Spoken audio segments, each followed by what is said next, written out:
У меня даже гражданства эстонского нету. Но тем не менее, у меня есть духовная составляющая, та же, которая есть и у эстонцев, которые хотят сохранить свою жизнь, ту жизнь, которая была до пандемии. Это главное. Я хочу сейчас сказать о том, что многие люди еще, может быть, не поняли, что идет настоящая война, те, которые были раньше, только сегодня она выражается в виде пандемии и уничтожает людей невидимым способом, не кровью, а медленной смертью.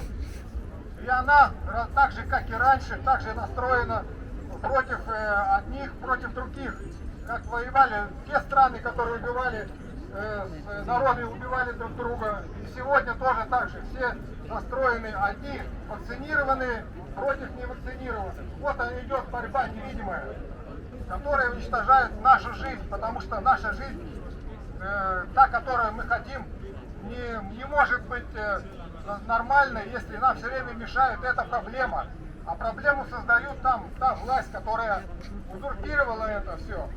И в этом смысле Баба Эсти, которая сегодня баллотируется на выборах в муниципальные органы власти, это как глоток свежего воздуха для нас, для всех. И нам обязательно надо всем сконцентрировать все свои силы, чтобы объединиться, чтобы Баба Эсти получила представительство в муниципальных органах власти. Потому что если мы будем наблюдать, как и раньше, во все времена, то эти места займут проходимцы настоящие, те люди, которые будут против нас. И нам ничего не останется, как опять констатировать факт, что будут гайки закручиваться дальше. Начнем с малого, начнем с муниципальных выборов. Это будет уже трибуна у нас, трибуна уже государственного уровня. Мы можем уже вещать тогда с позиции власти, а не просто как сегодня, здесь улицы. Вы это поймите. Нас 19 человек.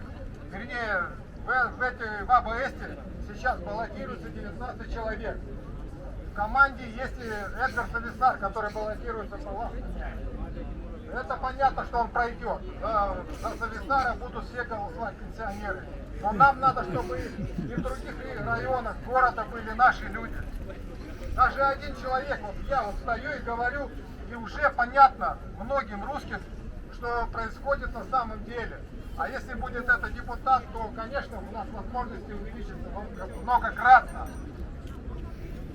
Люди, те, которые голосуют просто за того, кто красиво говорит, они проигрывают в будущем. Они продолжают ту политику, которая сегодня есть на Томпе.